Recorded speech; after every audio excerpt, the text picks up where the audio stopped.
지금 레드 버티컬에 보이지 않는 소원이자 뭔가 기사에선 다루지 않는 뭔가 숨겨진 주제들을 찾고 그에 대해서 저희 여러 가지 리서치 주제와 어떠한 측면에서 사건을 바라보고 어떠한 측면에서 리서치를 진행해야 되는지를 항상 알려주시고 길라잡이 역할을 해주시는 우리 이재범 대표님을 이번 영상에 삼게 되었습니다.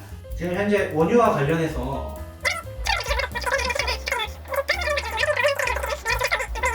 저희가 이제 국제유가 관련해가지고 매일같이 미팅을 하고 있는데, 미팅을 하는 과정에서 7월 초부터 뭔가 급박하게 무언가가 돌아가고 있다는 그런 느낌을 좀 많이 받았습니다.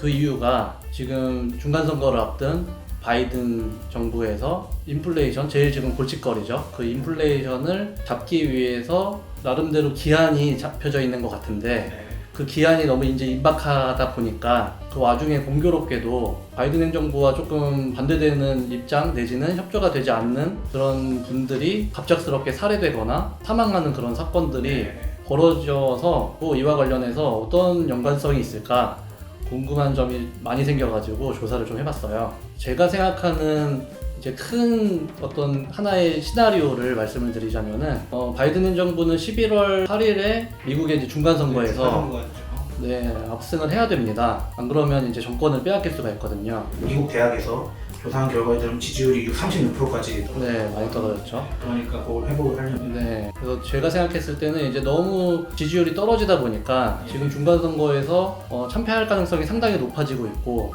그 와중에 그 지지율을 갑작스럽게 끌어올리려면 결국에는 물가를 잡는 수밖에 없다. 이런 결론을 내렸고 11월 8일이 이제 중간선거인데 그러려면 최소한 9월까지는 물가가 어느 정도 잡히는 모습을 보여줘야지 국민들의 마음을 돌릴 수 있지 않을까. 10월은 조금 늦다고 보고, 그러면 이제 9월까지는 물가를 잡아야 되는데 9월에 우리가 발표되는 물가 지수를 확인을 해야지 물가가 잡혔는지 안 잡혔는지 여부를 확인할 수가 있겠죠.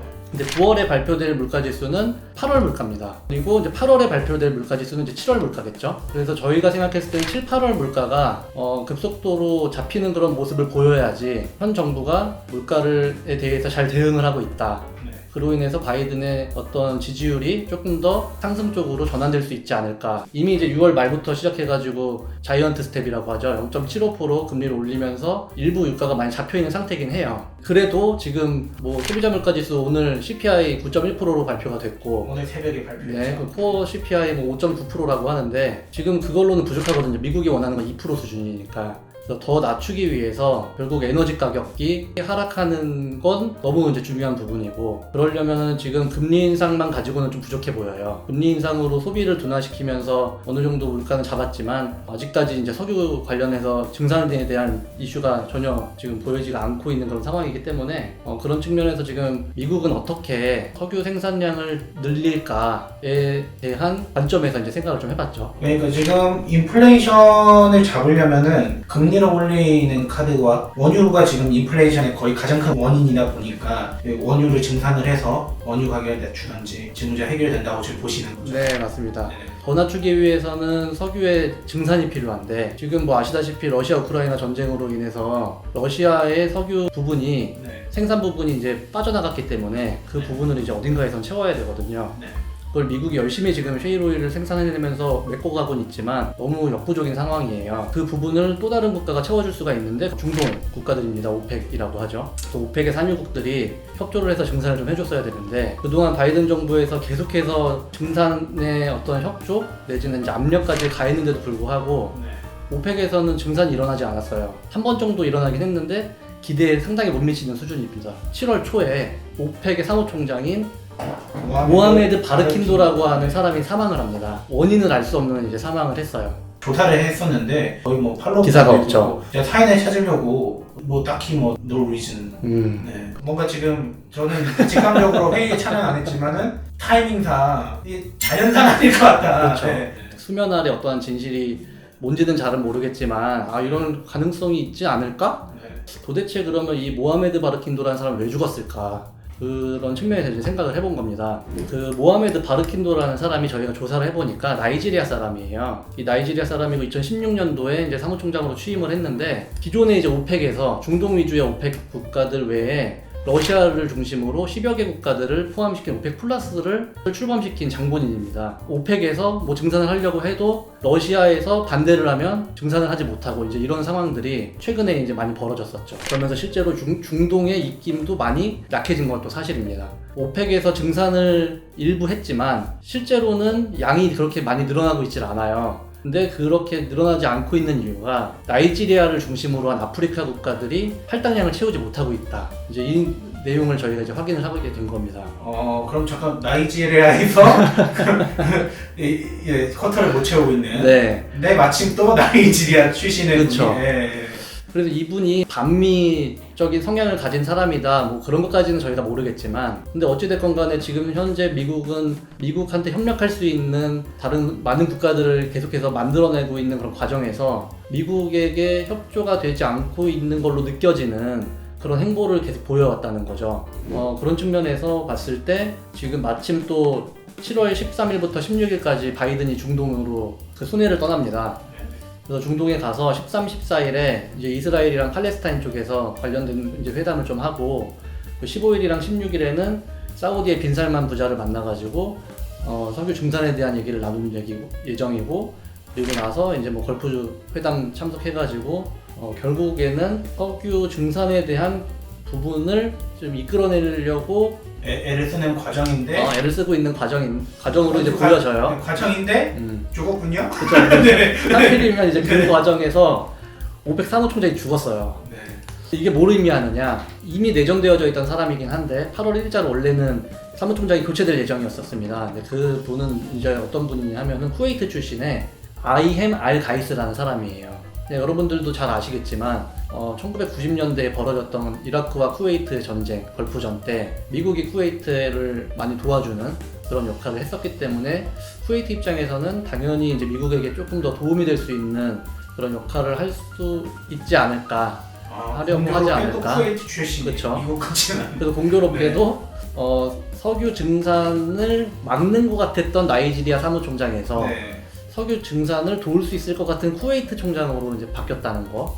얼마 지나지 않아서 7월 11일에 사우디 야당 인사, 그러니까 즉 지금 15일에 만날 빈살만 부자와는 반대되는 그 야당 인사인 마네아 알 야미르라는 사람이 또 바레인에서 의문의 살해를 당합니다.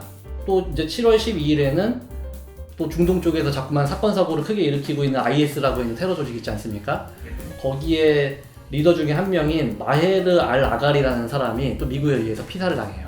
그러면 지금 이제 사우디가 그동안 증산을 하지 못했었던 여러 가지 이유 중에 하나는 과거에 이제 미국과는 상당히 좋은 관계를 가지고 있었어요. 안보 측면에서 미국이 큰 도움을 줬었기 때문에 그 트럼프 행정부 들어서면서 그런 교류가 조금 악화가 됐었죠. 지금 이제 사우디는 국가안보 차원에서 위기 상황이라고 이제 보고 있어요.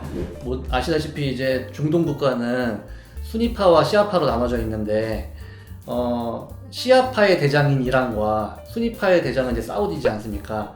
근데 이란은 이제 핵을 가지고 있고 계속해서 이제 수니파 진영을 위협을 가하고 있는 그런 상황에서 미국의 도움 없이는 지금 사우디를 이제 지키기 힘든 이제 그런 입장이라고 보고 있고 하필이면 이제 사우디 왕세자 부자를 만나러 가기 전에 사우디에게 큰 위협을 가하고 있는 그 두 사람이 죽었다. 그래서 이제 미국의 입장에서 봤을 때는 증산에 뭔가 비협조적인 오펙의 바르킨도 사무총장 사망했고 그리고 증산에 협조적일 것 같은 쿠웨이트의 새로운 쿠웨이트 출신의 사무총장이 들어섰고 선임이 됐고 그리고 이제 사우디와 협상을 하기에 앞서서 사우디에게 큰 위협을 가하고 있는 두 사람이 제거가 됐고 그래서 이제 제가 생각을 했을 때는 이 모든 사건들이 뭐 미국이 됐건 아니면 미국의 사주를 받은 누군가가 됐건 이제 기사에는 미국이 저지른 일이라는 거는 IS 리더가 사망한 거 그거 밖에 없어요. 나머지는 IS는 또 어떻게 보면 테러리스트 조직이 그쵸. 영향이 가다면 뭐 살해했다고 해도 네. 오히려 박수를 받을 수 그렇죠. 있는 여건이라서 네. 공개를 쓸 수 네, 있다고 맞아요. 판단이 되는데 그래서 크게 봤을 때는 미국이 이제 중동의 안보, 특히 이제 수니파 진영의 안보를 내가 지켜줄게. 너네들의 위협 요소들 내가 지켜줄 테니까 너네들 증산해. 이런 암묵적인 이제 합의 내지는 또 오펙 사무총장 사망하지 않았습니까? 네. 너네들도 어떻게 될지 알 수 없다.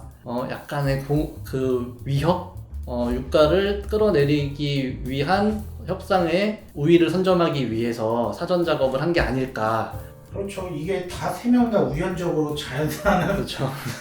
했다고 믿는 것보다는 네. 네, 그쪽이 훨씬 더 타당한. 네, 맞습니다. 근데 이제 공교롭게도 또 세계에서 유가 관련해가지고 나오는 레포트가 크게 두 군데 기관이 있는데 하나는 EIA지.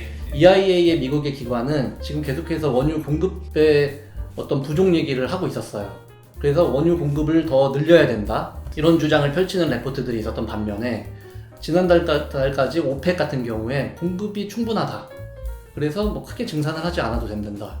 그 이유는 뭐 수요가 수요와 공급의 선이 어느 정도 맞아 떨어지기 때문이다. 이제 이런 식의 주장을 펼치는 그런 레포트들이 있었다가 최근에 이런 사건을 겪고 7월 12일에 오펙 보고서가 나오는데 갑자기 공급이 충분하다라는 의견을 선회하게 됩니다. 그러면서 하필이면 또 그 다음날 국제유가가 거의 한 10% 가까이 폭락을 해요.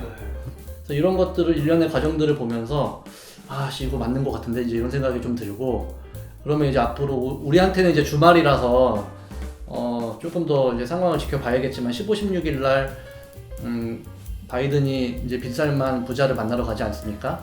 그럼 그때에 사우디가 원하는 안보적인 부분 그리고 지금 사우디가 원하는 거는 석유만 생산해서 판매하는 그런 국가는 향후에 이제 탈탄소 시대에 상당히 위험해질 수 있지 않겠습니까? 경제적으로. 그와는 이제 별개의 뭐 엔터라든지 최첨단 산업이라든지 이런 것들을 통해 가지고 산업 구조를 다변화하려고 애를 쓰고 있는데 그와 관련돼서 뭐 경제적인 지원이나 그리고 기술적인 지원을 약속하면서 석유 증산을 이끌어낼 가능성이 높지 않을까.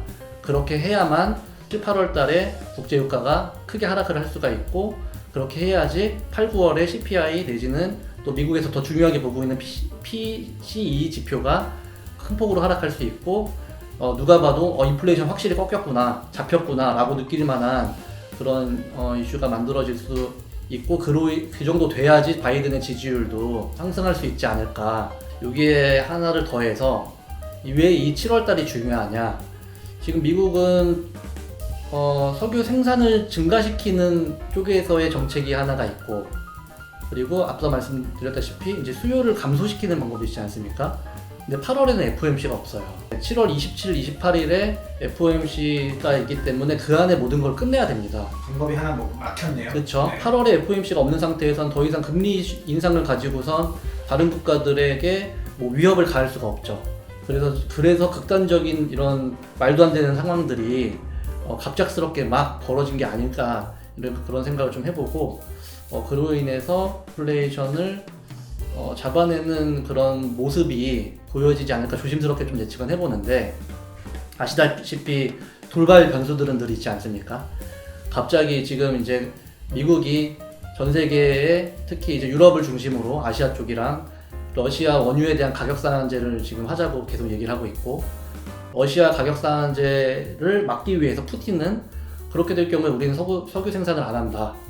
뭐 이렇게 위협을 가하고 있고 그러다 보니까 뭐 시티그룹에서는 국제유가를 65불로 예상하고 있는 반면에 JP모건 같은 경우에는 380불까지 예상을 하고 있어요. 그리고 이제 우리도 지금 나름대로 저희가 보고 있는 국제유가의 적정 가격은 뭐 한 70불대에 이제 정주영 리서처가 또 통계 회귀 분석을 통해 가지고 저번에 이제 가져왔던 데이터를 보면 거의 한 500불까지 가죠. 어느 관점에서 보느냐에 따라서 국제유가가 지금보다 한참 밑에 있을 수도 있고 한참 위에 있을 수도 있는 그런 상황이다 보니까 이러한 부분들을 계속해서 주도 면밀하게 살펴보면서 앞으로 국제유가와 그리고 거시경제와 또 미국의 중간선거가 어떻게 되어 갈지 그리고 그러한 내용들이 우리나라 경제에는 어떠한 영향을 미칠지 관심 있게 좀 지켜봐야 될 것 같습니다.